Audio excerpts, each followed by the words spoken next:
हाँ जी, यहाँ पर यह हमारा पाठ्यक्रम है। तो आज जो हम पढ़ने वाले हैं, वो हम पढ़ने वाले हैं त्रिकोणमिति, है ना? रेखागणित और त्रिकोणमिति। ये देखिए, थोड़ा-सा इसको बड़ा कर लेते हैं। ये रहा। आज हम पढ़ेंगे भारतीय रेखागणित का एक परिचय देखेंगे। रेखागणित जो है, इसका विकास किस प्रकार से हुआ? इसके बाद बौधायन शैल सूत्र, कोण, लंब एवं कर्ण, इनको देखेंगे। इसके बाद वृत्त, है ना? इसके बाद सूर्य सिद्धांत में त्रिकोणमिति किस प्रकार से है, आर्यभट्टियम में। प्राचीन भारत में काल गणना कैसे होती थी, ये इंपॉर्टेंट है ना? ये देखेंगे, इसको भी देखेंगे हम। इसके बाद कुछ यंत्र, ये भी मोस्ट इम्पोर्टेंट है। इसको भी मैं आपको डिटेल में एक-एक यंत्रों के बारे में बताऊंगा। जितने यंत्र यहाँ होंगे उनके बारे में बताऊंगा, बाकी के भी कुछ। उसके बाद बौधायन, माधवन, शंकर, परियार, सरस्वती अम्मा और परमेश्वर।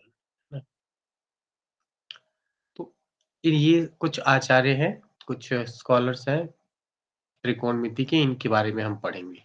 चलिए, सबसे पहले हम यहाँ से प्रारंभ कर रहे हैं कि भारत में रेखागणित की व्युत्पत्ति एवं क्रमिक विकास।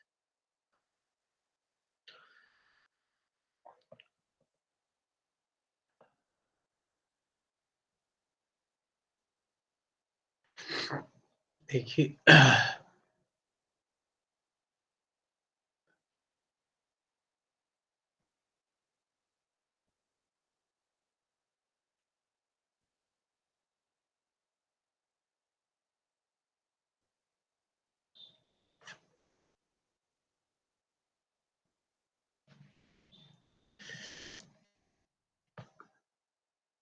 आप लोग कॉपी पेन लेकर के बैठिए। कुछ जरूरी चीजें मैं आप लोग को बीच बीच में बताते रहूंगा, उनको नोट करते रहिएगा।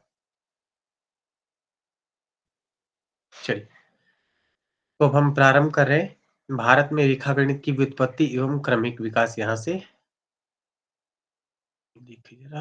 हाँ, ठीक है। अभी तो किसी ने कुछ कहा नहीं। मैं 1 मिनट के लिए कैमरा ऑफ करता हूँ कि फुल स्क्रीन पर आए। हाँ, अब देखिए। तो रेखागणित के बारे में आप लोग जानते ही हैं कि रेखागणित होता क्या है। ठीक है। तो अब इसमें, इस यूनिट में हम ये पढ़ने वाले हैं कि रेखागणित जो है संस्कृत शास्त्र में कहाँ से प्रारंभ हुआ, कहाँ-कहाँ उसका वर्णन मिलता है और क्या-क्या वर्णन मिलता है रेखागणित के विषय में। ठीक है? चलिए, तो सबसे पहले पाठ्य इसमें ये पहला खंड है, ये दूसरा खंड है। पहले खंड में हम रेखागणित कोण आदि को पढ़ेंगे, दूसरे खंड में ये सब पढ़ेंगे। ये बात मैंने आपको बता दी। अब आ जाइए, इन ये विषय हम यहाँ देखने वाले हैं। देखिए, तो मैंने आपको बताया था कि सबसे पहले हमारे वेद हुए, है ना? 4 वेद हुए, देखते रहिएगा। 4 वेद हुए हमारे। वेद के बाद ब्राह्मण ग्रंथ हुए। ओह!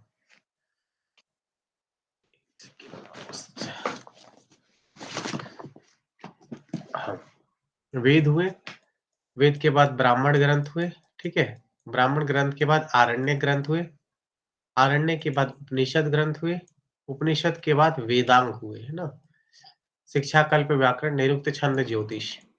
उसके बाद हम वेदांग जो है शिक्षा, कल्प, व्याकरण, निरुक्त, छंद, ज्योतिष। तो शिक्षा, कल्प, ये जो कल्प सूत्र होते हैं ना, इसी के 4 भेद हो जाते हैं।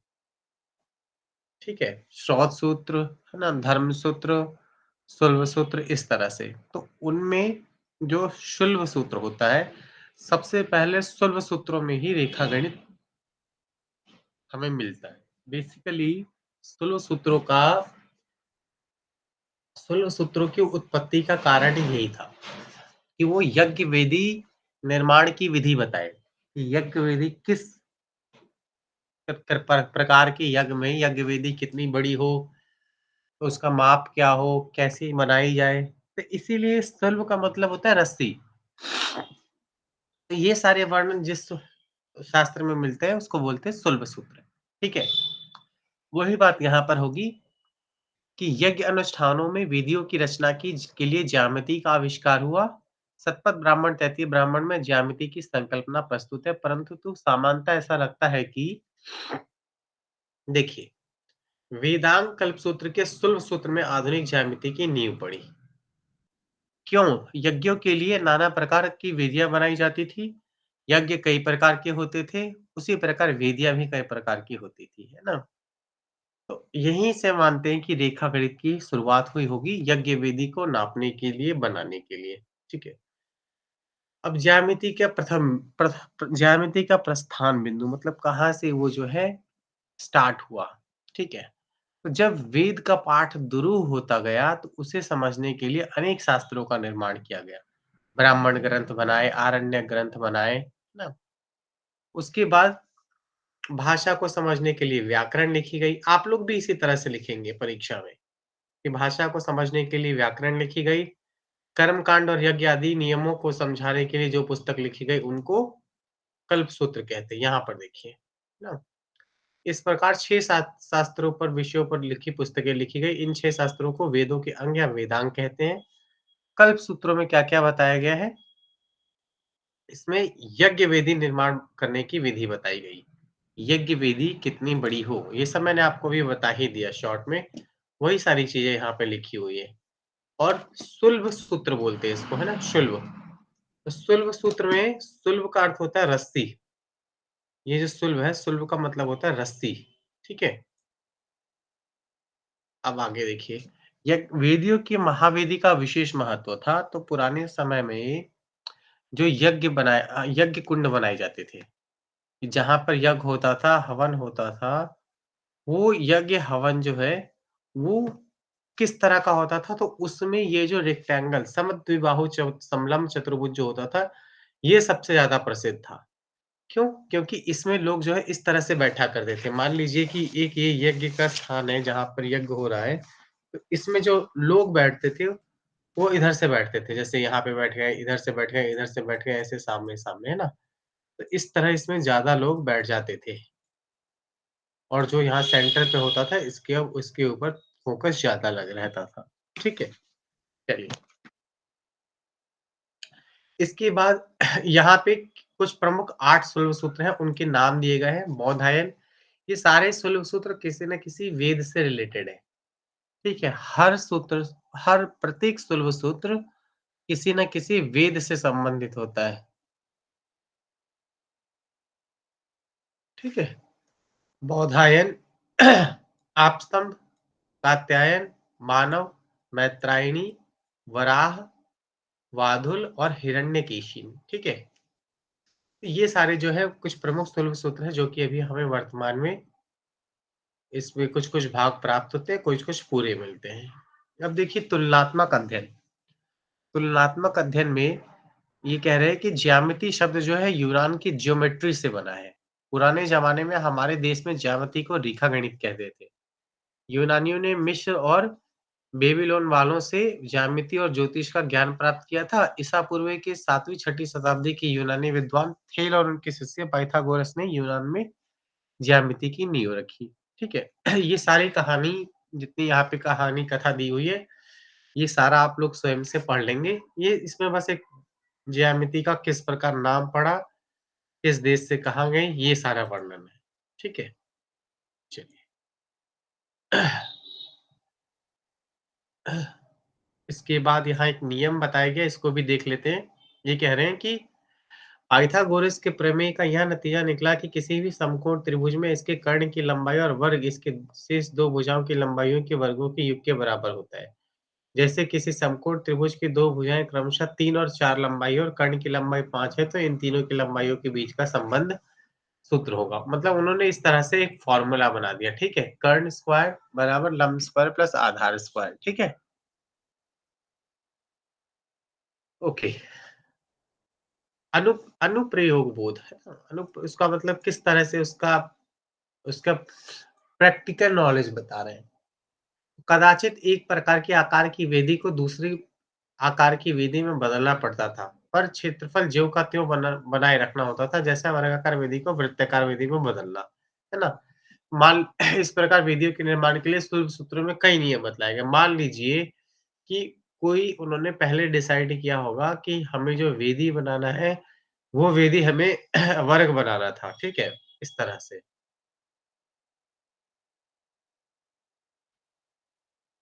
ये, ठीक है? इस तरह से बनाना था, लेकिन बाद में ये डिसाइड हुआ होगा, कि ये जो वर्गाकार वेदी बनाए, इसको हमें जैसे सर्कल में बनाना है। तो भाई इसको आपको इसमें कन्वर्ट करना था, लेकिन जो एरिया है वो क्षेत्रफल में अंतर नहीं आना चाहिए, है ना? तो इस प्रकार से सूत्रों की उत्पत्ति हुई होगी कि कुछ सूत्र बनाए होंगे, कुछ नियम बताए होंगे कि उनसे ये इस तरह का वेदी बन जाए।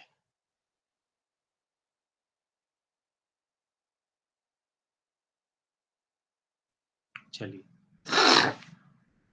आगे आते हैं, विकास एवं विस्तार। तो कहाँ से ये प्रारंभ हुआ और कहाँ तक इसका विस्तार गया संस्कृत के ग्रंथों में, हम ये देखेंगे। तो इसके साथ ही ज्योतिष की एक अन्य पुस्तक सूर्य सिद्धांत आप लोग जानते ही हैं, है ना? सूर्य सिद्धांत में विविध गणितीय प्रक्रियाओं का वर्णन है। आधुनिक देखिए, ये जो सूर्य सिद्धांत है ये किसने लिखा है? आप लोगों में से किसी को पता है?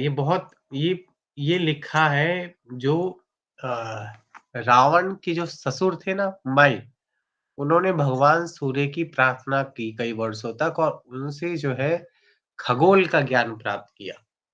यही इस संसार में ये जो खगोल नियम है, आकाश में जो आप देखते हैं आसमान में ग्रहों के बारे में, कौन ग्रह कितना बड़ा है, किसकी दूरी कैसी है, उनकी स्थिति कैसी है, तो ये सारा मई को सूर्य ने दिया। तो मई को जब ये सूर्य दे रहे हैं तो वो जो ज्ञान है उसको पुस्तकों में उसने लिखा, इसी का नाम, ग्रंथ का नाम पड़ा सूर्य सिद्धांत।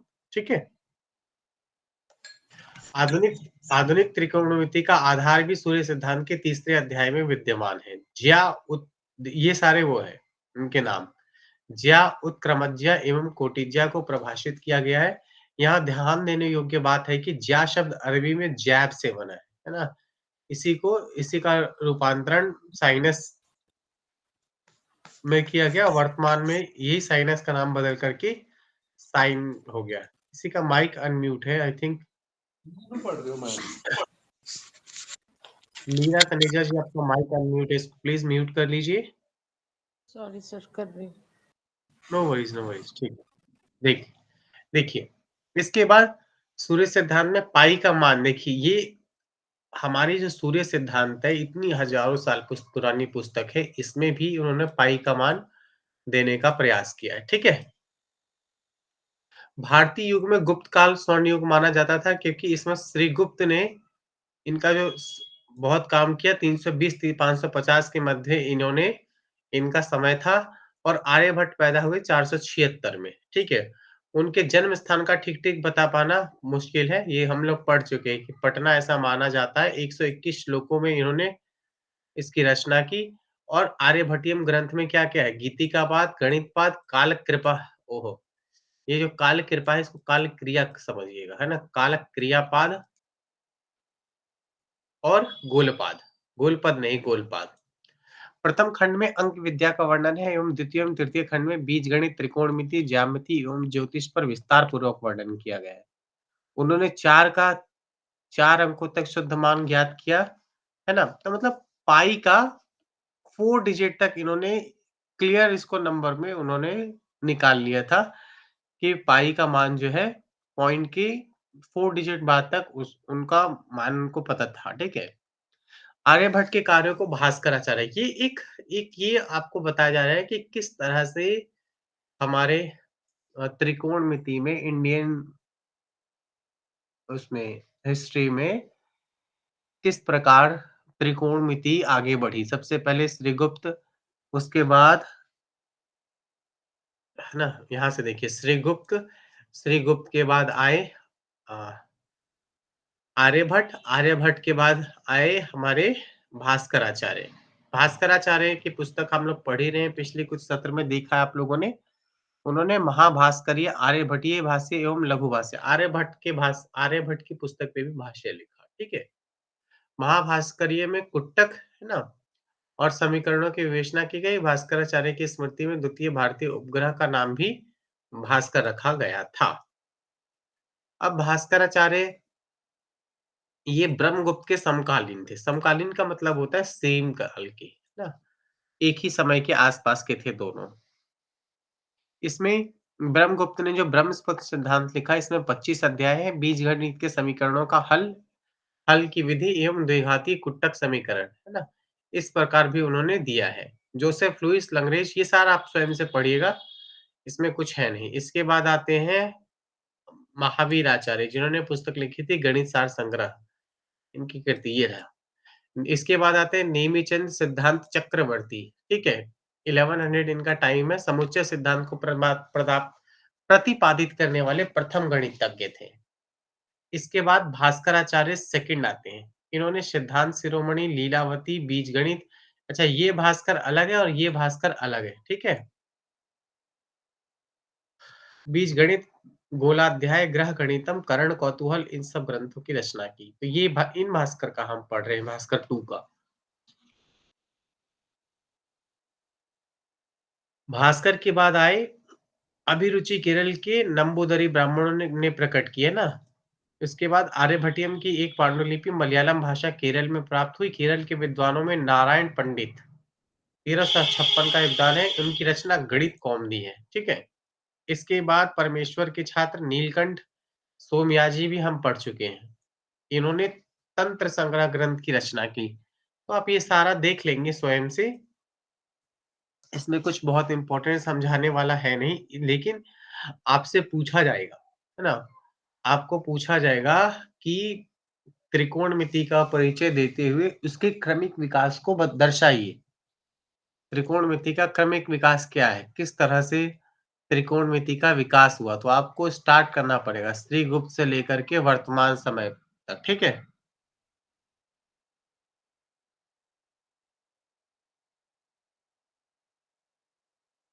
चलिए, आगे देखते हैं। अब ज्यामिति संबंधी आकृतियां, तो ये सब आप लोग जानते ही हैं, बस यहाँ हम इसको संस्कृत में पढ़ ले रहे हैं। एक वर्ग होता है, एक इस ये जो आकृति होती है आयत होता है ना? इसके बाद कुछ सूची दी गई है। तो ये जो है सूची इसलिए दी गई है आपको कि अगर आपको फ्यूचर में किसी को लगता हो, किसी स्टूडेंट या आप लोग तो भी किसी को लगता है कि मुझे रिसर्च करना है इसमें, तो यहाँ आप आपको रिसर्च करने के लिए सारे के सारे ग्रंथों को एक साथ दे दिया गया है ना? आप इन ग्रंथों में ज्यामिति के फैक्ट्स को खोज सकते हैं, ठीक है? ओके। तो आपस्तम्ब, बौधायन, वररुचि, मानव, पाणिनि, पिंगल, याज्ञवल्क्य। इसके बाद शास्त्रीय गणितज्ञ में Aryabhata first, second, Bhaskara first, Bhaskara second, ठीक है? मीलपत्तुर, नारायण, ये सारे आप देख लेंगे। इम्पोर्टेंट जो है वो इसमें ब्रह्मगुप्त है, ठीक है? हलायुध छोड़ सकते हैं। महावीराचार्य का परिचय आपको देना पड़ेगा। हेमचंद्र का भी दे सकते हैं, जैनाचार्य हैं। नारायण पंडित, ये सब इम्पोर्टेंट आचार्य हैं। ये आपको एक क्रमिक विकास दे दिया कि इससे लेकर के वर्तमान समय तक, देखिए मंजुल भार्गव तक का नाम है यहाँ पे, है ना? इसके बाद कुछ ग्रंथ दे दिए जिनमें मैथ्स मिलता है, कि मतलब पुरानी ऐसी किताबें जिनमें मैथ्स, मॉडर्न मैथ्स के फैक्ट्स मिलते हैं या उनकी नियम मिलते हैं, उनके नाम मिलते हैं, वो सब यहाँ पे दिया हुआ है, ठीक है? तो ललित विस्तर से लेकर के आ, कहाँ तक? ये आपको मिलेगा यहाँ वैदिक गणित तक। वैदिक गणित को सबसे अभी उसका नया मान रहे हैं। इसके बाद मतलब मॉडर्न से पहले भारतीय गणित के प्रमुख सिद्धांत, ये सारा इन पे आपको शॉर्ट नोट पूछे जा सकते हैं, है ना? कि कुट्टक क्या होता है, सुलभ सूत्र क्या होता है, इन पे शॉर्ट नोट्स पूछते पूछते ही है परीक्षाओं में, टिप्पणियां पूछते हैं, ठीक है? चलिए, इसके बाद आगे आ जाइए। अब हम ये देख लेते हैं बौधायन सुलभ सूत्र का परिचय। तो ये जो बौधायन, ये एक सुलभ सूत्र है। ये इसमें सबसे पहले आप हम ये देखते हैं कि इसका समय क्या है ना? तो यह स्थिति ईसा से लगभग 1300 के आसपास बौधायन का समय ये मान रहा है, ठीक है? उसके बाद इसमें क्या-क्या है, इसमें सबसे पहले यहाँ देखिए, इसमें जो है कोज्या नियम ये सारा बताया गया है, ठीक है? समरूप त्रिभुज के उपयोग से प्रमाण मतलब कि ये आप इसको यज्ञ विधि से रिलेट करके समझिए तो आपको ज़्यादा समझ में आएगा, है ना? कि यज्ञ विधि निर्माण करने के लिए उनको कुछ सूत्र बनाने पड़े कि इंसान के कैलकुलेशन में गड़बड़ी ना हो, कैलकुलेशन एक जैसी हो, इसके लिए उन्होंने कुछ सूत्र बना दिए, पुराने समय में, ठीक है? अब यहाँ एक सिंपल सा उदाहरण देकर के बता रहे हैं, ये सब आप लोग जानते ही हैं, इसमें कुछ है नहीं, फिर भी मैं बता देता हूँ, एक देखिए, कि मान लिया कि एबीसी एक समकोण त्रिभुज है, ठीक है? एबीसी जो है ये वाला, ठीक है? ये एक समकोण त्रिभुज है जिसमें कोण सी समकोण है और जैसा आकृति में दिखाया गया है, हम सी बिंदु से कर्ण पर लंब डालते हैं, ठीक है? तो आप यहाँ पे इसको इस तरह से कह रहे हैं, अब हमारे पास भुजा एबी के साथ उस लंब की लंबाई h है, ठीक है? ये।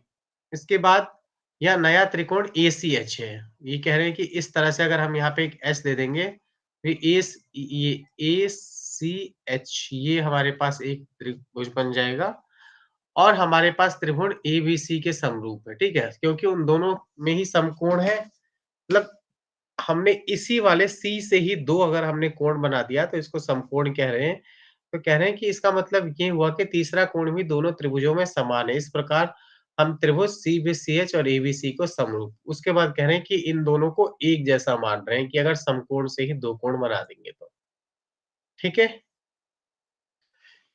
इसके बाद ये एक सूत्र इन्होंने देख कर के बताया है, एक सूत्र की व्याख्या की है कि बोधायन ने अपने ग्रंथ में समकोण त्रिभुज के विकर्ण के बारे में विकर्ण के वर्ग का नियम दिया है कि दीर्घस्याक्षणया रज्जु पार्श्ववामनी त्र्यंगमानी च यत् पृथक भूते कुरुतत् उभयं करोति मतलब कि एक आयत के विकर्ण पर बना वर्ग उतना ही क्षेत्र बनाता है जितना उसके लंबाई और चौड़ाई से बने वर्ग मिलकर के बनाते हैं, ठीक है? मतलब ये जो है ये एक आयत है, ठीक है? इसका जो वर्ग होगा वो उतना ही बड़ा होगा जितने की इसकी ये लंबाई और चौड़ाई अगर नाप लेंगे तो इसका वर्ग होगा। ये यही बात को सूत्र में बता रहे हैं।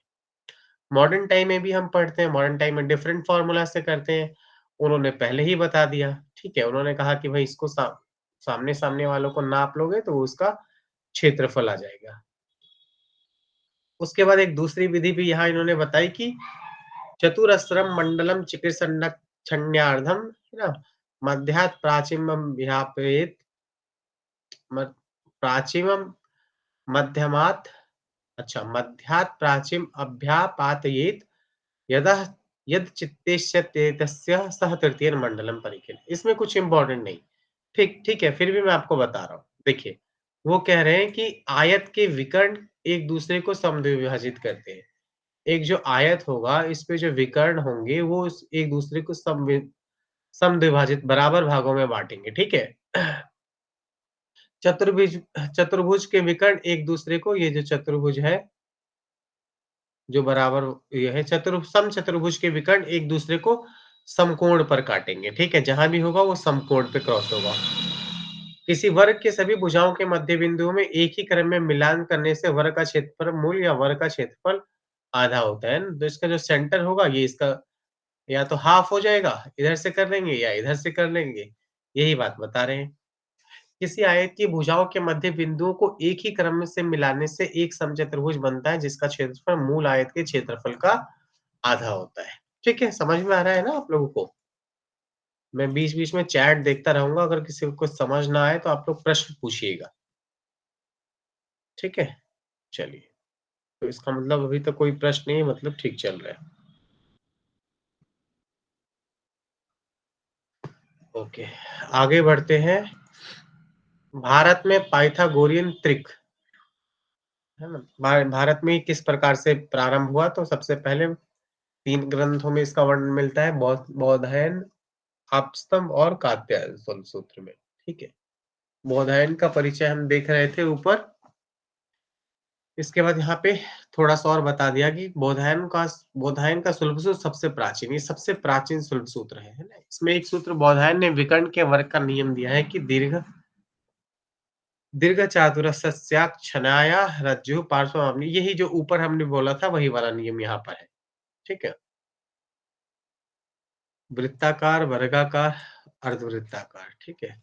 अच्छा ये देखिए, यहाँ एक इम्पोर्टेंट बात बता रहे हैं कि वृत्ताकार वेदी में गार्हपत्य, वर्गाकार वेदी में अन्नान्य और अर्धवृत्ताकार वेदी में दक्षिणाग्नि।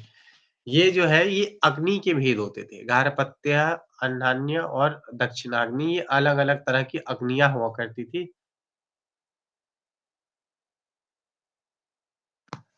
ठीक है? इसके बाद इसको थोड़ा-सा देख लीजिएगा, ये इम्पोर्टेंट है। ये मैं अभी इसको पढ़ नहीं रहा हूँ, आप इसको पढ़िएगा लेकिन यहाँ कुछ समझाने वाला नहीं, है ना? ये जो है उसके बारे में ही वर्णन किया गया है। इसके बाद सारांश देख लेंगे आप, ये सब छोड़ देंगे। इसके बाद हम आ जाते हैं कोण तथा आधार, लंब एवं कर्ण, ठीक है? मतलब कोण जो है वो उसकी परिभाषा क्या है, संस्कृत ग्रंथों में कहाँ-कहाँ उसका वर्णन मिलता है, आधार क्या है, आधार का वर्णन कहाँ-कहाँ मिलता है, ठीक है? लंब एवं कर्ण का वर्णन कहाँ-कहाँ मिलता है, ये सब अभी हम यहाँ देखेंगे आगे।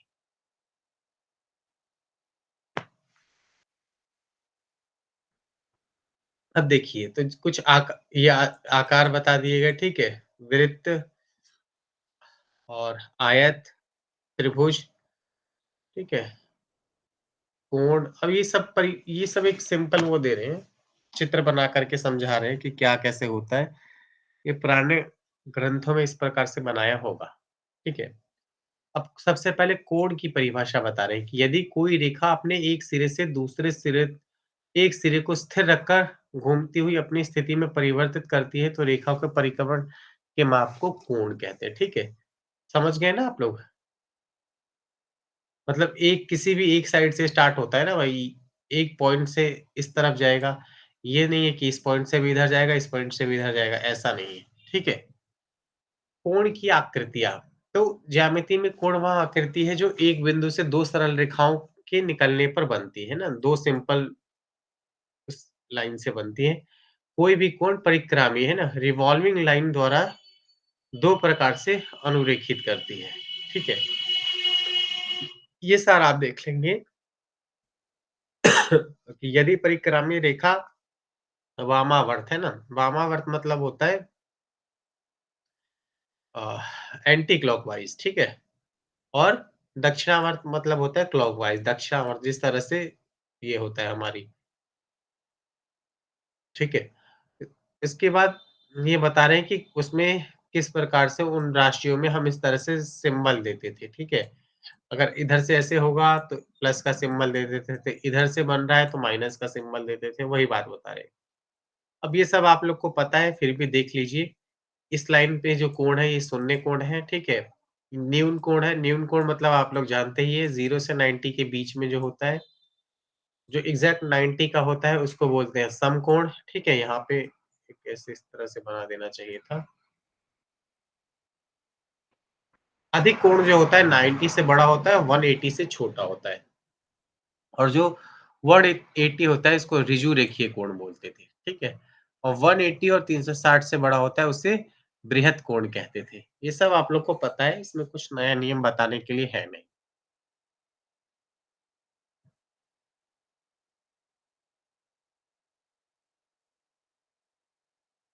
चलिए, इसके बाद त्रिभुज के बारे में बता रहे हैं कि समबाहु त्रिभुज, विषमबाहु त्रिभुज, समकोण त्रिभुज, ये आप लोग जानते हैं, ठीक है? यहाँ मुझे परिभाषा बताने की ज़रूरत है। आप लोग बताइए तो आप लोग को पता है ना क्या होता है ये सब त्रिभुज? चलिए। हाँ, आप लोग को पता होगा फिर भी। समबाहु मतलब जिसकी सारी भुजाएँ ये जो है, ये सारे के सारे भुजाएँ समान होती है। विषमबाहु मतलब जिसमें तीनों का मान डिफरेंट होता है, ये अलग होगा, ये अलग होगा, है ना? समकोण का मतलब होता है जिसमें एक जो है 90 एंगल का होता है, 90 डिग्री का होता है, ठीक है, अब समझ में आया आप लोग को? यही है कि बस आपने इंग्लिश में हो सकता है आपने इंग्लिश में पढ़ा होगा, यहाँ पर ये हिंदी में दिया हुआ है। चलिए, आगे देखते हैं लंब, आधार और कर्ण। तो लंब क्या होता है, आधार क्या होता है, कर्ण क्या होता है? ये भी आपने पढ़ा होगा, हो सकता है आपने इंग्लिश में पढ़ा हो, यहाँ पर मैं आपको हिंदी में बताऊँ, ठीक है? ये आपको इसको लिखना है परीक्षा में, इसी तरह से लिखना है कि मान लीजिए आपसे पूछा जाए कि लंब, आधार और कर्ण को परिभाषित करिए। तो लंब और आधार कर्ण को परिभाषित करने के लिए आप सीधा लंब को नहीं बताने लगेंगे, ठीक है? आप क्या करेंगे, आप इसको सबसे पहले बताएँगे कि त्रिकोणमिति में ये सब होते हैं, त्रिभुज में ये सब होता है, त्रिभुज कितने प्रकार की होती है। फिर उदाहरण देख कर के लंब बताएँगे, आधार बताएँगे और कर्ण बताएँगे, ठीक है? जैसे कि देखिए कि त्रिकोणमिति गणित की वह शाखा है जिसमें त्रिभुज और त्रिभुजों से बनने वाले बहुभुजों का अध्ययन होता है। त्रिकोणमिति का शाब्दिक अर्थ है त्रिभुज को नापना, है ना? त्रिभुज की भुजाओं का मापन अतः त्रिकोणमिति गणित का वह भाग है जिसमें त्रिभुज की भुजाओं के मापन का अध्ययन किया जाता है। त्रिकोणमिति में सबसे अधिक महत्वपूर्ण है समकोण त्रिभुज का अध्ययन, ठीक है? त्रिभुजों और बहुभुजों की भुजाओं की लंबाई, दो भुजाओं के बीच के कोणों का अध्ययन करने का मुख्य आधार यह समकोण त्रिभुज किन्हीं दो भुजाओं का अनुपात, ये सब पढ़ लेंगे, ये सब कुछ है नहीं। पाइथागोरस प्रमेय से इसकी तुलना की गई है यहाँ पर। कुछ इंग्लिश नाम भी दिए गए हैं, साइन, ठीक है? इसको ज्या को बोलते हैं, कोज्या, है ना? कोस, कोसाइन, स्पर्शज्या, ये सब आप लोगों ने पढ़ा होगा। अपने टाइम में भी 11th-12th में भी आपने इस तरह से पढ़ा होगा। 11th-12th क्या 9th-10th में भी पढ़ाते हैं ना? तो ये इसके अलग-अलग नाम हैं। अब बोधायन प्रमेय में एक सूत्र ये हमने पहले भी पढ़ा है लेकिन ये इम्पोर्टेंट है इसलिए मैं यहाँ पे बता दे रहा हूँ। कर्ण स्क्वायर बराबर लंब स्क्वायर प्लस आधार स्क्वायर, इससे हम उसका त्रिभुज का क्षेत्रफल निकालते थे। ठीक है?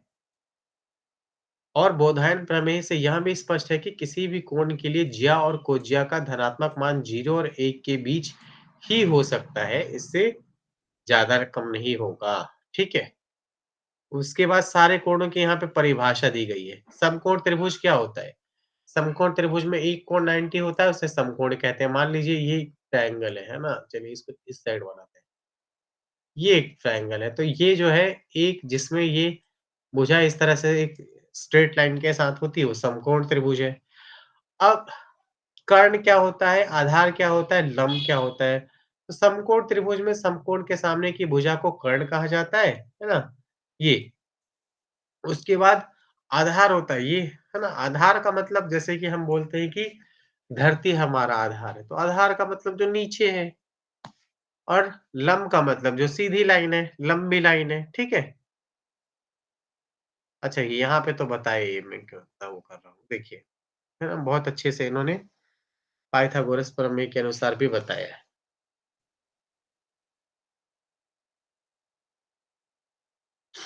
चलिए, आगे बढ़ते हैं।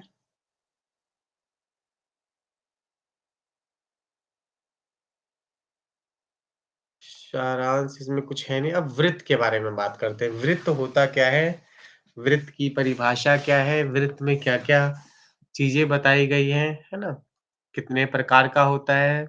ये संस्कृत के ग्रंथों में किस तरह से आया है बेसिकली ये पढ़ेंगे, ठीक है?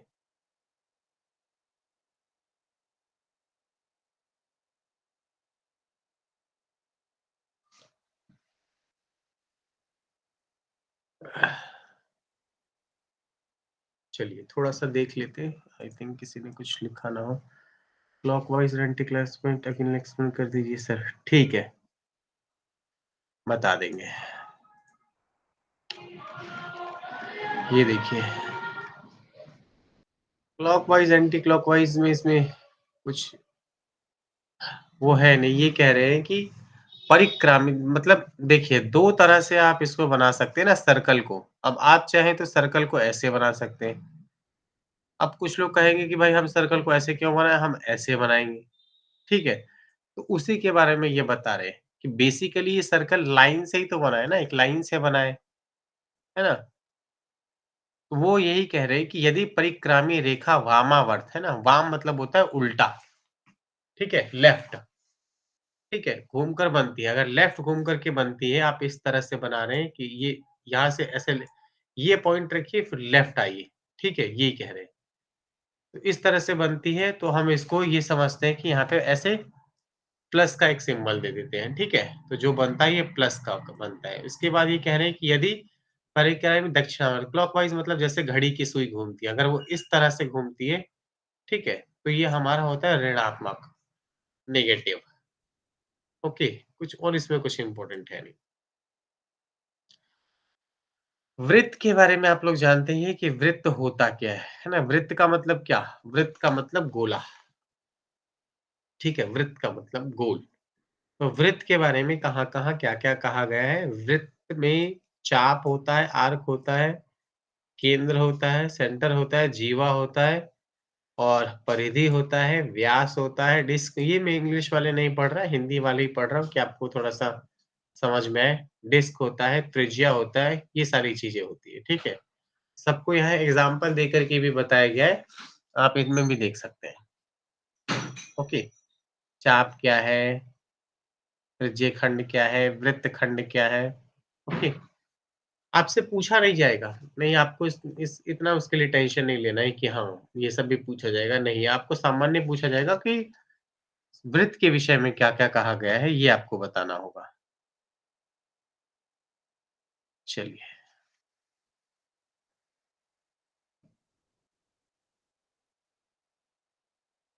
आगे बढ़ते हैं, वृत्त के प्रकार। वृत्त जो है कितने प्रकार का हो सकता है, ये भी थोड़ा-सा इसको देख लेते हैं कि किसी बहुभुज का परिवृत्त ऐसा वृत्त होता है जो उस बहुभुज के हर शीर्ष से गुजरता हो। इस वृत्त के केंद्र को परिकेंद्र और त्रिज्या को परित्रिज्या कहते हैं। प्रत्येक बहुभुज ऐसा नहीं होता कि उसके लिए एक परिगत वृत्त बनाया जा सके और जिसके लिए वही है, जो जितने भी सर्कल से संबंधित नियम होते हैं, इसको इन्होंने बस यहाँ पे शुद्ध हिंदी में बताने का प्रयास किया है। और संस्कृत के ग्रंथों में किस तरह से है वो बताया है। कुछ अलग नहीं है मॉडर्न टाइम से, लेकिन आपको कोशिश करना है कि जब आप परीक्षा दें या असाइनमेंट बनाएँ तो हिंदी शब्दों का ही प्रयोग करें, है ना? और नियम भी वही लिखें जो यहाँ पे कुछ बताए गए हैं। मॉडर्न और ये नियम में कोई डिफरेंस नहीं है, दोनों सेम ही नियम है, थोड़ा भी अंतर नहीं है, ठीक है? तो अभी हम लोगों ने इस वाले सत्र में ये देख लिया कि बौधायन रेखागणित कैसे हुआ? बौधायन शल्ब सूत्र को देख लिया, ठीक है? अब आपसे प्रश्न कैसे बनेगा, मैं थोड़ा-सा वो बता देता हूँ।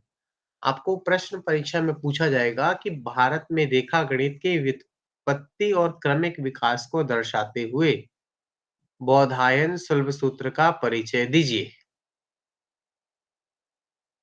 है ना? समझ में आया? कोण तथा आधार तथा लंब, उसके बाद इन तीनों को बताते हुए अच्छा ऐसे नहीं, रेखा गणित के क्रमिक विकास को बताते हुए कोण तथा आधार को परिभाषित कीजिए या रेखा गणित की व्युत्पत्ति और क्रमिक विकास को बताते हुए लंब एवं कर्ण या वृत्त को परिभाषित कीजिए। ठीक है, इस तरह से आपको सामान्य प्रश्न पूछा जाएगा।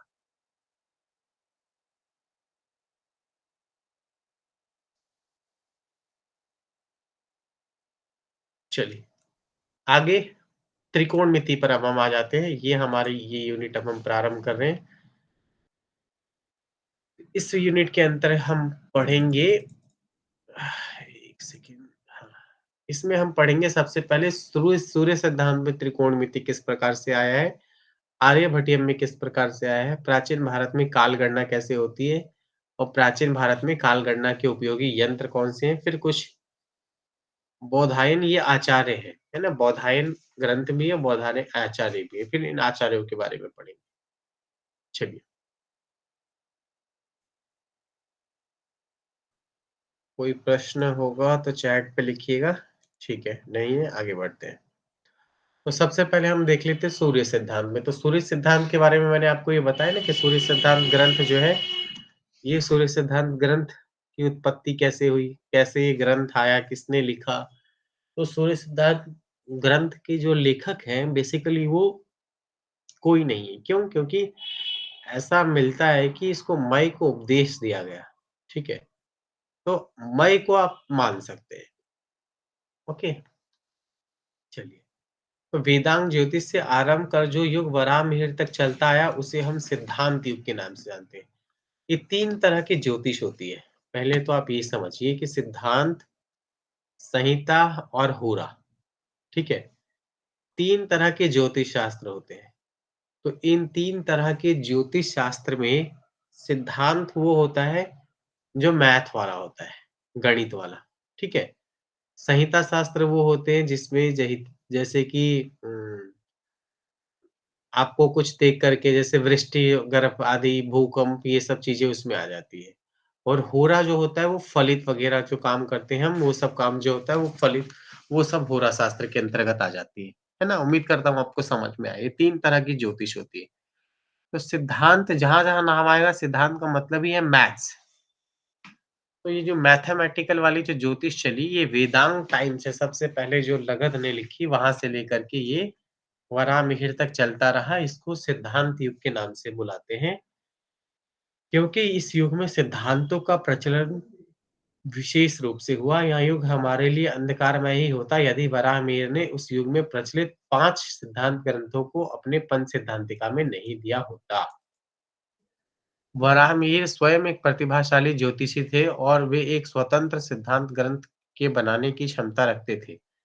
परंतु उन्होंने ऐसा न कर उस युग के सिद्धांत ग्रंथों को जो प्रस्तुत किया वह इतिहास की दृष्टि से नितांत महत्वशाली है।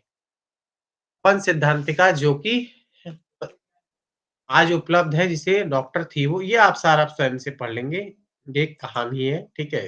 क्या-क्या है, किस तरह से उसका विकास हुआ, पंच सिद्धांत में कौन-कौन से आते हैं, रोमक, पॉलिश, वशिष्ठ, सौर और पितामह। ये 5 अलग-अलग लोगों के सिद्धांत मिला कर के उन्होंने एक ग्रंथ लिख दिया और ग्रंथ का नाम लिखा पंच सिद्धांतिका, ठीक है? वराहमिहिर ने।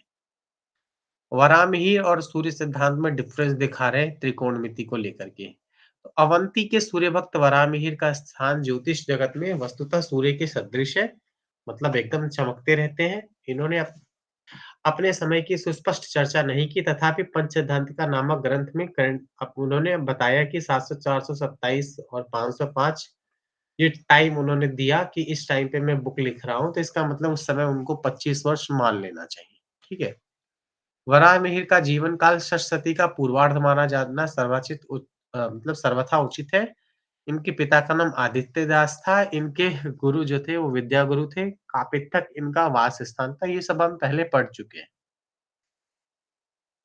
ये बस कहानी है। इनकी जो ग्रंथ है वो फेमस पंच सिद्धांतिका, बृहद जातक, है ना? बृहद यात्रा, बृहद विवाह पटल यात्रा भी है और बृहद संहिता भी है। अब पंच सिद्धांतिका में सूर्य सिद्धांत, तो पंच सिद्धांतिका मैंने आपको बताया नहीं, पंच सिद्धांतिका में 5 अलग-अलग सिद्धांतों का वर्णन। तो यहाँ आप 5 सिद्धांत देख रहे हैं, ये वाले पॉलिश, रोमक, वशिष्ठ, है ना? सौर और पितामह, इन्हीं 5 सिद्धांतों में एक सिद्धांत सौर सिद्धांत है, तो वही सौर सिद्धांत जो है सूर्य सिद्धांत के बारे में यहाँ पर बता रहे हैं।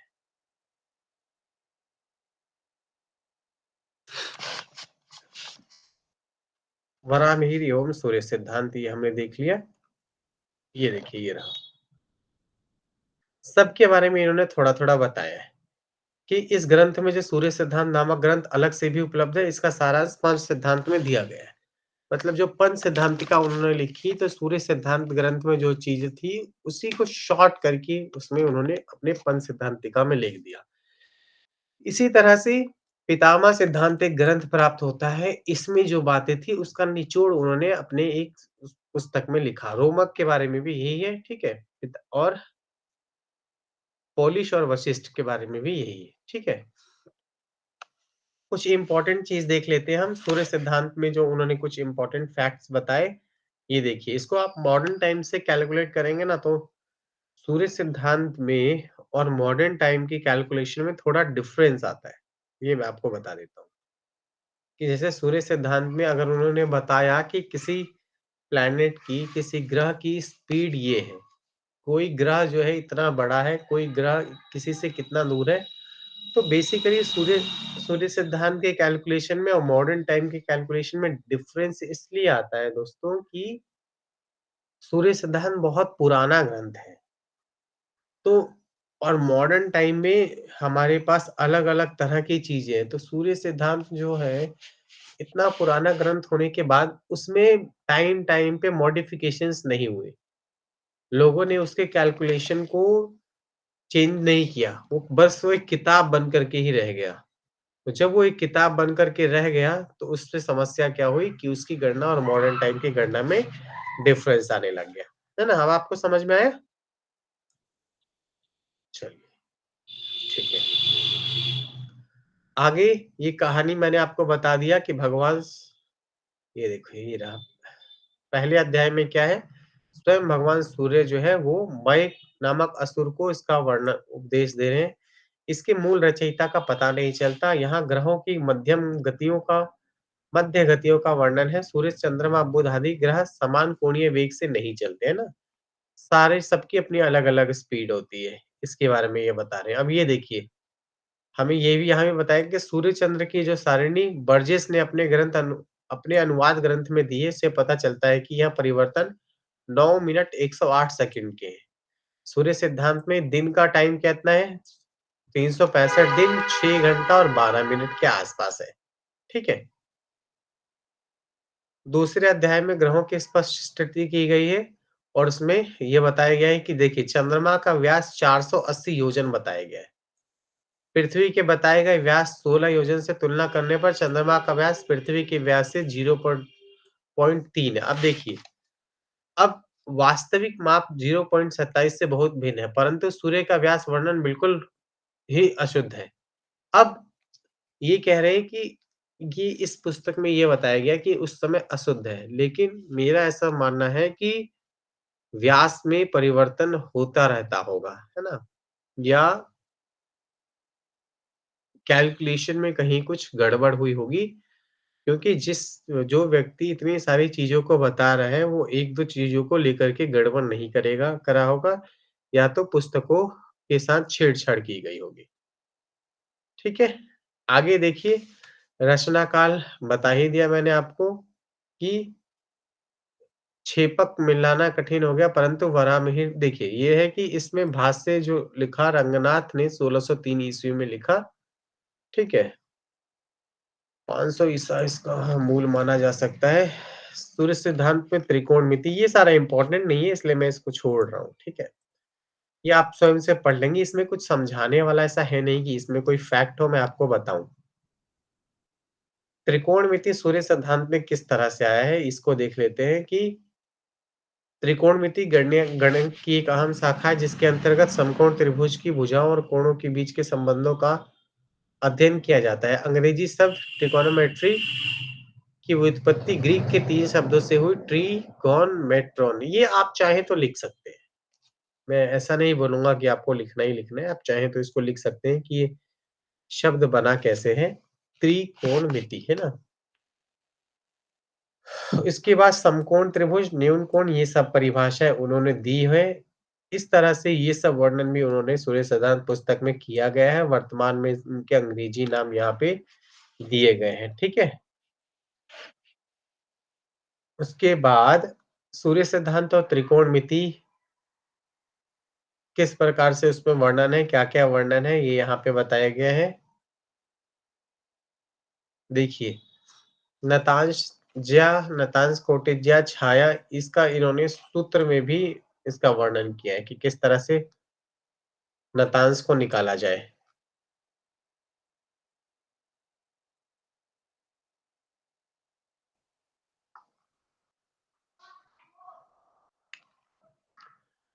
अब ये अगर आप कम से कम इतना पढ़ लें, देखिए यहाँ पे उत्तर भी दिया गया है ना, इतना भी पढ़ लें तो भी आपके लिए थोड़ा-सा आपको ये समझ में आ जाएगा किस प्रकार से इसका वर्णन है।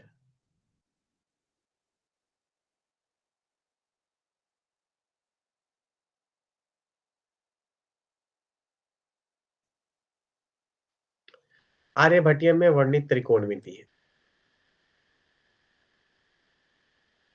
ये आप लोग को पता ही है। है ना? 1 सेकंड किसी ने कुछ लिखा आई थिंक नहीं।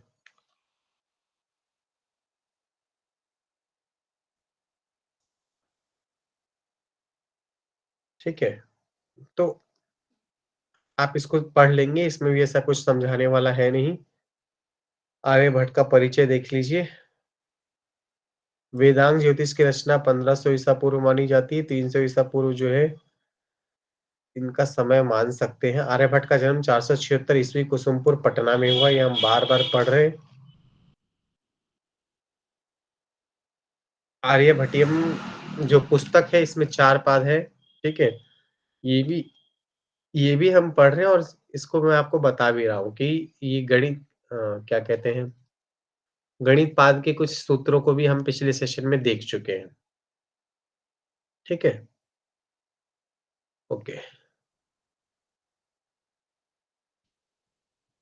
गीतिका पाद में कुल 11 श्लोक है, ये सारा हमने पढ़ा है। लास्ट टू लास्ट सेशन अगर आप देखेंगे, तो उसमें मैंने आपको बताया कि किस प्रकार से वर्णमालाओं को इन्होंने क, ख, ग ये कल के सेशन में ही हमने किया है ना?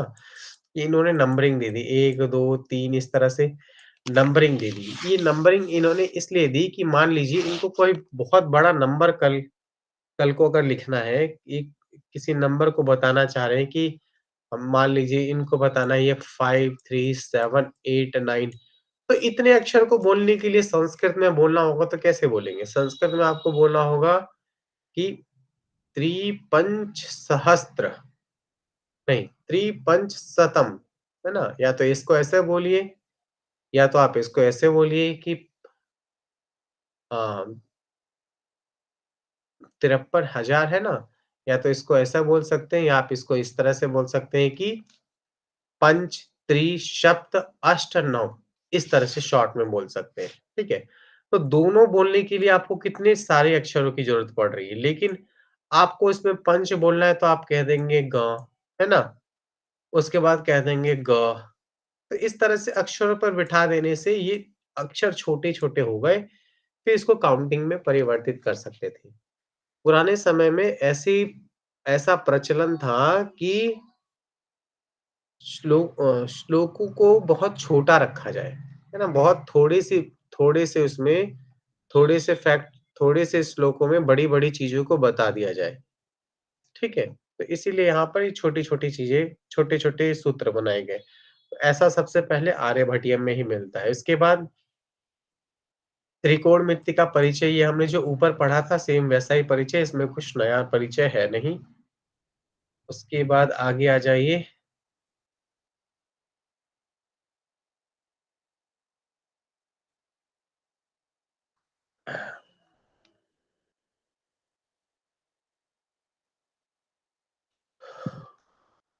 प्राचीन भारत में काल गणना ये इम्पोर्टेंट टॉपिक है, मैं इसको थोड़ा-सा पढ़ा देता हूँ।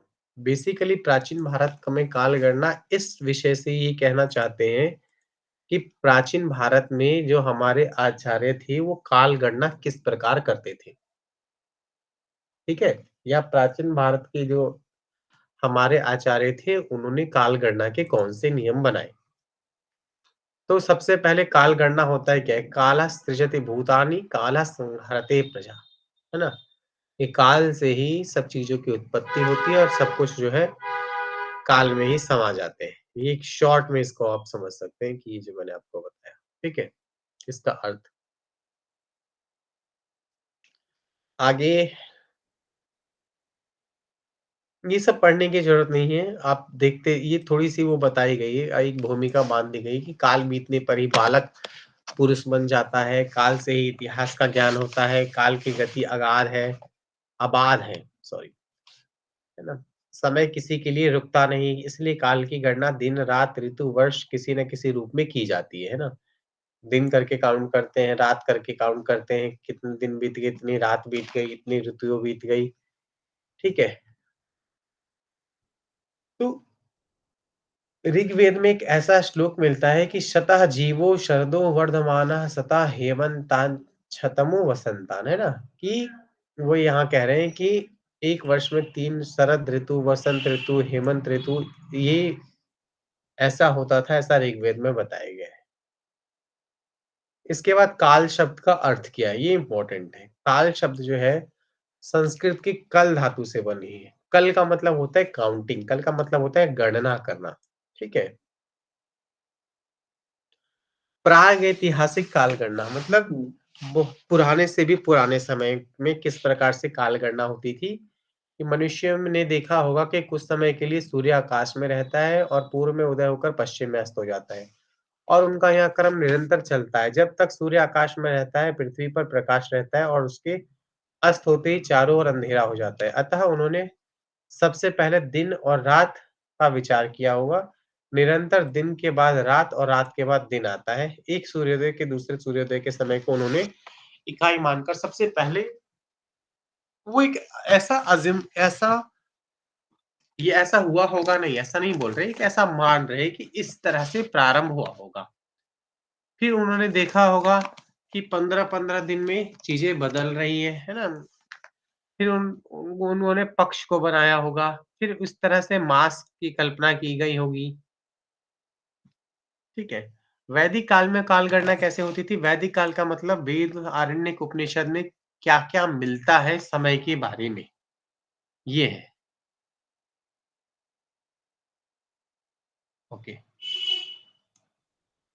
अब यहाँ देखिए वैदिक ग्रंथों में अर्थात ऋग्वेद, यजुर्वेद, अथर्ववेद और शतपथ ब्राह्मण, मैत्रेयी संहिता, श्वेता शत्रोपनिषद, तैत्तिरीय उपनिषद इन सब में भी काल की चर्चा की गई। ये सारा आप स्वयं से पढ़ लेंगे, कुछ इम्पोर्टेंट नहीं है। वेदमासो धृतो व्रतो द्वादश प्रजावतः वेदाय उपजायते, है ना? ये जो धृत व्रत ये जो है ये उसका है, क्या कहते हैं, वरुण का, वरुण एक जो देव हुए हैं उनका है कि अधिमास किस प्रकार से गिना जाता था उसका वर्णन यहाँ पे किया गया है कि उन्हें एक अधिमास की कल्पना करनी पड़ जाती थी। अब ज्योतिष में काल गणना, ज्योतिष का मतलब जो ज्योतिषी लोग होते हैं, वो किस प्रकार से करते हैं या पुराने उसमें ग्रंथों में किस प्रकार से मिलता है। तो सबसे पहले याजित ज्योतिष में 44 श्लोक है, ठीक है? 37 विषय से संबंधित है और बाकी में प्रशंसा आदि है, ठीक है? सिद्धांत ग्रंथों में काल गणना ये सब हमने पढ़ लिया। इम्पोर्टेंट इम्पोर्टेंट फैक्ट्स मैं आपको बताता हूँ। जैसे कि इसमें जो है दिनमान 18 मुहूर्त का माना गया है और लघुत्तम दिनमान 12 मुहूर्त का है। ठीक है? रोमक में देख लेंगे। रोमक में ये कहते हैं कि यहाँ पे वर्षमान 365 दिन और 5 घंटा और 55 मिनट 12 सेकंड का है। इसी तरह से पॉलिश में ये कहते हैं इनका दिनमान जो है 365 दिन 6 घंटा 12 मिनट और 36 सेकंड का था। वशिष्ठ सिद्धांत में वशिष्ठ में ये इन्होंने नियम को नहीं लिखा लेकिन वहाँ पे वर्णन प्राप्त होता है। उसके बाद सूर्य सिद्धांत आ गया। सूर्य सिद्धांत में इन्होंने ये बताया गया कि सूर्य जो है चंद्र की जो सारिणी बर्जेस के अनुवाद ग्रंथ में दी गई उससे पता चलता है कि 9 मिनट 108 सेकंड है, ठीक है? सूर्य सिद्धांत में यह मान 365 देखिए 365 दिन 6 घंटा 12 मिनट के आसपास इन्होंने वर्ष का मान बताया। उसके बाद ग्रहण के विषय में चंद्रमा का व्यास 480 योजन बताया है। पृथ्वी के बताए गए व्यास 16 योजन की तुलना करने पर चंद्रमा के व्यास पृथ्वी के, ये सब हम पढ़ चुके हैं, है ना? कि ये इतना 0.33 इन्होंने उसका व्यास माना है लेकिन मतलब अर्थ का मून जो है वो अर्थ का कितना है भाग है वो है, लेकिन वर्तमान समय में हमें पता चलता है 0.27। तो इसमें कोई बहुत हैरानी की बात नहीं है कि भाई किसी ने 5000 साल पहले कोई किताब लिखी, उसमें नियम बता रहा है कि वो इतना है और वर्तमान में आप उसको कैलकुलेट करके कह रहे हो कि 0.27 है, तो इसमें बहुत बड़ा डिफरेंस इसको नहीं मान सकते। आप ये सोचिए कि हज़ारों साल पहले कोई अंतरिक्ष में गया नहीं होगा, ज़मीन पर बैठ के उन्होंने गणना कर ली, तो उसके लिए कितनी मेहनत उनको लगी होगी, ये चीज़ बताने में, है ना? उसके बाद इतिहास पढ़ रहे हैं ना हम, प्राग इतिहास, इतिहास पढ़ रहे हैं, इतिहास में रामायण महाभारत भी आता है, तो महाभारत में भी काल के विषय में ऐसा कहा गया है कि अहम अहमेवाक्षयः कालो, है ना? श्री कृष्ण बता रहे हैं कि लोक काल जो है लोगों का क्षय करने वाला है, अलग-अलग लोगों को नष्ट करने वाला है। ओके, आगे बढ़िए। जैन एवं बौद्ध काल में कालगणना। ये आप स्वयं से पढ़ लेंगे, इसमें कुछ इम्पोर्टेंट है नहीं, जो इम्पोर्टेंट है मैं आपको यहाँ बताऊँगा। अब यंत्रों के विषय में देखते हैं, ठीक है? तो यंत्रों को मैं आपको एक चित्र दिखाता हूँ, रुकिए। ये यंत्रों का निर्माण जो है वो सबसे पहले मिलता है हमारे अ, अनेक ग्रंथों में मिलता है, लेकिन मॉडर्न टाइम में जो महाराज जयसिंह है ना, जयसिंह के बारे में आप लोगों ने पढ़ा होगा, जो जिन्होंने जयपुर को बसाया, इन्होंने बहुत काम किया। इन्होंने भारत में अलग-अलग 5 वेधशालाएँ बनाई।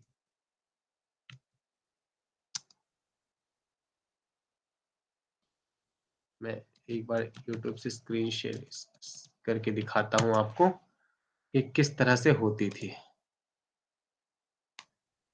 ठीक है, 1 सेकंड, थोड़ा-सा परिचय के लिए मैं आपको बस बता दे रहा हूँ। देखिए, स्क्रीन दिख रहा है ना आप लोगों को? स्क्रीन दिख रहा है? अब ये देखिए, ये जो स्क्रीन पर यहाँ देखेंगे, ये जो है उन्होंने जयसिंह ने अलग-अलग 5 जगह पर बनाई थी, जिसको अभी वाराणसी वाली जो आई थिंक वाराणसी या उज्जैन में कहीं अभी प्राइम मिनिस्टर ने भी उसको ठीक किया था लास्ट टू लास्ट ईयर। तो ये इस तरह से यंत्र होते थे। वर्तमान में ये जो दिल्ली वाला है, ये दिल्ली वाले की फ़ोटो है। ये जो है बेसिकली अब जितने भी 5 जगह बनाए थे, वो सबसे जो बेस्ट कंडीशन में है, वो है अभी जयपुर वाला। ठीक है? इनमें से कुछ फ़ोटो जयपुर की भी है। तो जयपुर में जो ये जो यंत्र मशीन है ना, इनसे कैलकुलेशन होती थी। इसमें देख कर के कि वो बताते थे किसी ग्रह की स्थिति क्या है। ठीक है? ये बड़ा वाला तो ये तो सम्राट वाला यंत्र बेसिकली ये टाइम के लिए था। ठीक है? ये राम यंत्र वग़ैरह होते थे। मॉडर्न टाइम में हम इनको जंतर-मंतर मानते हैं। अब तो लोगों ने इसको पार्क बना दिया कि बस पार्क है, लोग घूमते हैं। बेसिकली यही होते थे यंत्र। तो ये जितने यंत्र बताए गए हमारे ये पुरानी किताबों, पुस्तकों को आधार बना करके बताया गया। और ये जो यंत्र हमारे होते क्या थे, इनसे हम ग्रहों की स्थिति देखते थे कि कौन-सा ग्रह अभी किस स्थान पर है। ठीक है? चलिए अब थोड़ा-सा इसको देख लेते हैं। प्राचीन काल में समय नापने के लिए वर्तमान काल की तरह सूक्ष्म समय मापी यंत्र नहीं होते थे, अतः इन सब इकाइयों को सही मान मनुष्य को बहुत समय बाद अनुभव से ज्ञात हुआ। इन 3 इकाइयों के संबंध में खोज प्राचीन काल के बराबर चली आ रही है। इन्हीं खोजों के फलस्वरूप ज्योतिष की उत्पत्ति हुई। प्राचीन काल में ज्योतिष संबंधित ज्यादातर आविष्कार बिना यंत्रों के ही किए। है ना? यंत्र तो बाद में आए, लेकिन बहुत सारी चीजें बिना यंत्रों के जो हमारे ऋषि थे उन्होंने अपने तपोबल से प्राप्त कर लिया था। ठीक है? यहाँ देखते हैं वैदिक कालीन काल गणना। वेद में खगोल विषयक नाना प्रकार के ज्ञातव्य तथ्यों का वर्णन विशिष्ट प्रसंगतः उपलब्ध होता है। ठीक है? यहाँ देखिए मैं आपको बताता हूँ कुछ। ये देखिए, ये श्लोक कह रहे हैं वेदायो वीणाम पदमंतरिक्षेण पतताम वेदनावा समुद्रिः। तो ये कह रहे हैं कि अंतरिक्ष में मेरुदक की सत्ता तथा वायु के संचरण का स्थान है ना, तो वायु जो है वो घूमता कहाँ है बेसिकली वो अंतरिक्ष में। अंतरिक्ष इन्होंने बोल दिया ज़मीन के ठीक ऊपर और आसमान से जो बीच ठीक नीचे इस एरिया को इन्होंने बोला जिसमें पक्षी वगैरह उड़ान भरते हैं। इसके बाद सूर्य के बारे में बताया कि सूर्य जो है इसके अनुसार अलग-अलग संवत्सरों में बाँटा जाता था। देखिए ऋतु चक्र संवत्सर कहलाते संवत्सर, परिवत्सर, इडावत्सर, अनुवत्सर, उद्वत्सर ये इन पाँचों की 5 तरह के संवत्सर होते थे। इनका वर्णन जो है वो लगध ने भी अपने ग्रंथ में किया है। ठीक है? चंद्रमा के बारे में क्या कहा गया है कि चंद्रमा के बारे में बताया गया है कि चंद्रमा जो है सूर्य के नीचे के लोक में भ्रमण करता है। चंद्र का प्रकाश सूर्य रश्मियों के कारण ही होता है। देखिए कितनी इम्पोर्टेंट बात है ना? लोगों को ये बात पता है हज़ारों साल पहले भी कि उसका अपना कोई प्रकाश नहीं है, उसमें स्वयं का प्रकाश नहीं है। ये कहाँ पे बात आई? ये कि वेदों में आई और तैत्तिरीय संहिता में आई और जबकि पूरी दुनिया जो है वो इस बात को मान रही है कि वेद जो है इस वर्ल्ड के सबसे प्राचीन किताब है, सबसे प्राचीन। ठीक है? उसके बाद पुराने समय में मासों के नाम कुछ मिलते थे, अलग-अलग मास के अलग-अलग नाम मिलते थे। आप इसको इस साइड से इस साइड पढ़िए, ऐसे, ठीक है? वसंत के लिए मधुमाधव, ग्रीष्म के लिए शुक्र शुचि, वर्षा के लिए नभ नभस्य, शरद के लिए ईश ऊर्जे, है ना? हेमंत के लिए सहसहस्य, ये जो है ये नाम अभी हम वर्तमान में करते हैं। ये अलग-अलग क्षेत्रों के हिसाब से अलग-अलग नाम होता है। जैसे कि अभी मैं बिहार हूँ, यहाँ बिहार में हूँ, तो यहाँ पे अलग नाम, जैसे चैत्र, वैशाख, ज्येष्ठ, आषाढ़, सावन, भादव, आसीन बोलते हैं ना, तो यहाँ पे कुआर लिखा है। हो सकता है कहीं पे बोलते होंगे।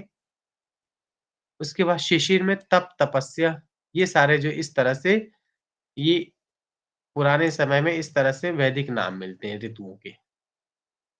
ठीक है, अब अयन क्या होता है? अयन सूर्य की गति के संबंध रखने से 2 अयन हो जाते हैं ना।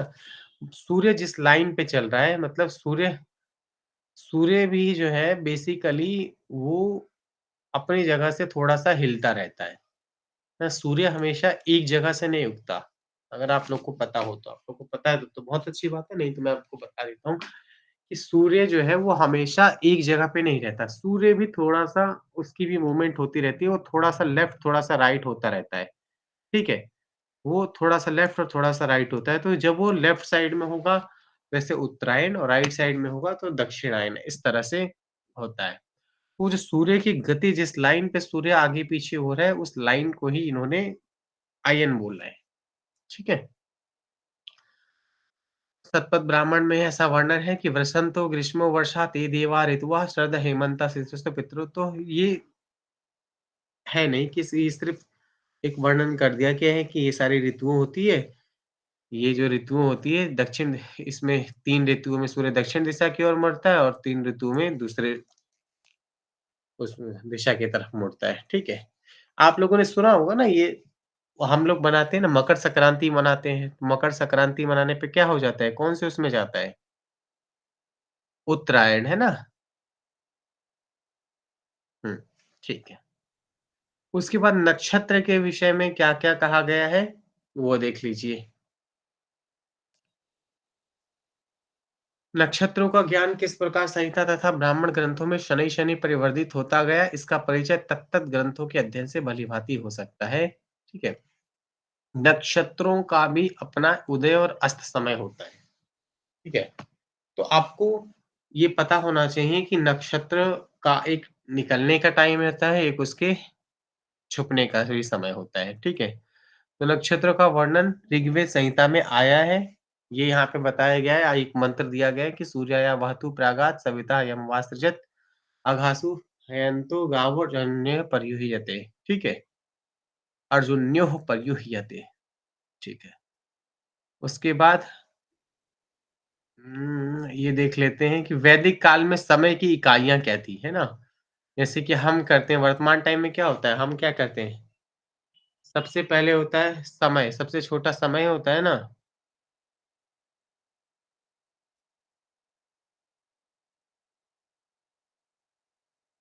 ओके। तो वैदिक काल में समय की इकाइयाँ होती हैं सबसे पहले त्रिश्रेणु, त्रुटि, वेद, लावा, निमेष, क्षण, काष्ठा, लघु। आपको ये हमारे काम का है। यहाँ से निमेष का भी हम लोग अभी प्रयोग करते हैं, और एक काष्ठा 5 क्षण का 8 सेकंड बताया गया है, ठीक है? और 15 काष्ठा का 2 मिनट, ठीक है? इसके बाद 15 लघु, 2 दंड, 7, ये ये सब आपको याद करने की ज़रूरत नहीं है, लेकिन हमें ये पता होना चाहिए कि पुराने समय में समय की इकाई किस प्रकार से, असाइनमेंट में आपको हो सकता है इस तरह के प्रश्न पूछा जाए कि वैदिक काल में समय की इकाइयों को प्रदर्शित करिए।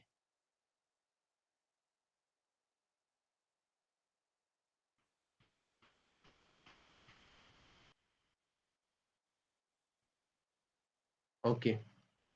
इसके बाद पुराण काल में काल गणना यंत्र, पुराण काल में किस तरह से वो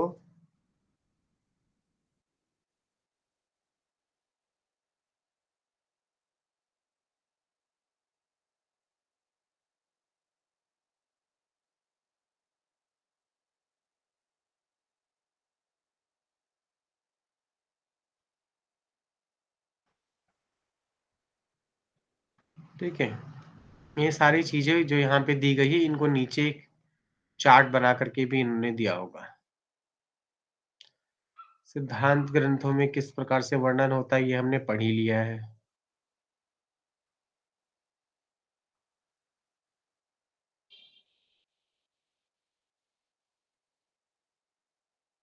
अब थोड़ा-सा ये भी देख लेते हैं कि बौधायन, माधवन ये सारे बेसिकली संस्कृत के आचार्य हैं, जिन्होंने त्रिकोणमिति पे क्या-क्या लिखा, उसके बारे में यहाँ पे बताए गए हैं, है ना?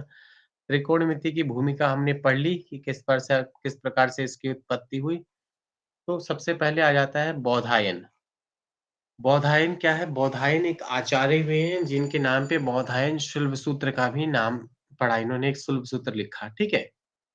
इसमें इन्होंने यज्ञ वेदी निर्माण के विषय में बताया। उसके बाद इसमें क्या-क्या है? इसमें धर्म, दैनिक कर्मकांड, गणित आदि से संबंधित विषय हैं, ठीक है? बौधायन यह संभवतः 19 प्रश्नों के रूप में है। ये स्रोत सूत्र देखिए अलग-अलग बौधायन की किताबें हैं ये। बौधायन नाम से अलग-अलग किताबें हैं, इनमें क्या-क्या है वो यहाँ पे लिखा हुआ है। बौधायन प्रमेय और पाइथागोरस प्रमेय में क्या डिफरेंस है? उसको यहाँ पे बताने का प्रयास किया गया है। 2 का वर्गमूल, क्षेत्रफल के बारे में माधवन ये जो है एक फेमस खगोल विज्ञान के आचार्य हैं, 1350-1425 इनका टाइम है। इन्होंने केरलीय गणित संप्रदाय Kerala school of astronomy and mathematics का संस्थापक इनको माना जाता है, केरल के हैं ये, ठीक है। इसके बाद शंकर परियार को हम पढ़ चुके हैं, 1500 से 1560 इनका समय है और इनका परिवार केरल के आधुनिक ओट्टापालम निकट त्रिकुट वैली के शिव मंदिर में कार्यरत था, ठीक है। इनकी कृतियाँ हैं युक्ति दीपिका, लघु वृत्ति, क्रियाक्रमकरी। 1529 में एक खगोल शास्त्र ग्रंथ टीका ग्रंथ की रचना की, 1554 में खगोल शास्त्र की पुस्तक की रचना की। टी.ए. सरस्वती अम्मा, है ना? ये जो है 1918 से 2000 इनका समय था, ये महिला है। भारत के प्राचीन मध्यकालीन ज्यामिति पर विशेष कार्य किया, टिक कथा और अमायन कोथकलाम। सरस्वती अम्मा ने मद्रास विश्वविद्यालय में वी राघवन के साथ काम किया और फिर रांची धनबाद में शिक्षण किया। इसके बाद बस ऐसा कुछ इसमें बहुत ख़ास ज़रूरी नहीं है, मैं आपको कुछ प्रश्नों को बता देता हूँ, ध्यान से सुनिएगा, कि किस प्रकार के प्रश्न एक्सपेक्टेड हैं इस वाले यूनिट से। 1 सेकंड थोड़ा इसको छोटा कर लिया जाए। हाँ, ये देखिए। तो प्रश्न जो है वो प्रश्न आपसे इस तरह से पूछ सकते हैं कि त्रिकोणमिति का परिचय देते हुए सूर्य सिद्धांत में त्रिकोणमिति को दर्शाइए। तो इसमें आपको इस त्रिकोणमिति के बड़े-बड़े सूत्र नहीं कर देने, ठीक है? और त्रिकोणमिति का परिचय देते हुए आर्यभट्टियम में त्रिकोणमिति के तत्वों को बताइए, इस तरह से पूछा जाएगा। त्रिकोणमिति का परिचय देते हुए प्राचीन भारत में काल गणना के तथ्यों को बताइए कि किस प्रकार से काल गणना होती थी, छोटी इकाई क्या थी, बड़ी इकाई क्या थी, इन सब प्रश्नों को पूछा जाएगा। और कुछ इसमें बहुत है नहीं, बाकी इन पे शॉर्ट नोट पूछा जा सकता है। तो आप इन सब आचार्यों के बारे में थोड़ा-सा इनके ग्रंथों के नाम, जन्म ये सब देख लीजिएगा। बहुत कुछ याद करने के लिए है नहीं। हुँ, चलिए। अब आप लोग का कोई प्रश्न सर? नक्षत्र क्या होता है? अच्छा, अरे नक्षत्र नहीं पता? नक्षत्र देखिए, नक्षत्र क्या होता है, जैसे कि आप आसमान नक्षत्र का मतलब क्या होता है? सबसे पहले तो ये आप ये समझिए। नक्षत्र का मतलब होता है जो कि न क्षरति, है ना? जो कभी खत्म नहीं होते। नक्षत्र मतलब आप पुराने समय में ऋषियों ने नीचे से यहाँ से आसमान की तरफ देखा। आसमान की तरफ देख कर के ऋषियों को अलग-अलग आकृति दिखाई दी। तो उस आकृति में कहीं पे उनको 2 लोग जैसे दिखे, कहीं पे उनको कुछ केकड़े जैसा दिखा, कहीं पे मिथुन जैसा दिखा। तो जैसे-जैसे तारों से आकृति बनी बनी, वैसे-वैसे उन्होंने उनको नाम दे दिया। जैसे कि मैं आपको देखिए कुछ उदाहरण दिखाता हूँ, ये देखिए। दिख रहा है ना?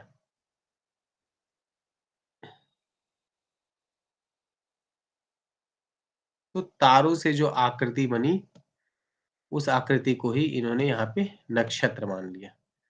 ये 27 नक्षत्र है, अश्विनी, भरणी, कृत्तिका, रोहिणी, मृगशिरा, ठीक है? एक एग्ज़ाम्पल मैं दिखा देता हूँ, जैसे ये रोहिणी, ये जो कुछ तारे मिलकर के कुछ एक चित्र जैसा बनाते हैं, इसको ही रोहिणी बोल दिया। ये कहीं पर होगा, हाँ, इस वाले फ़ोटो में आप देख सकते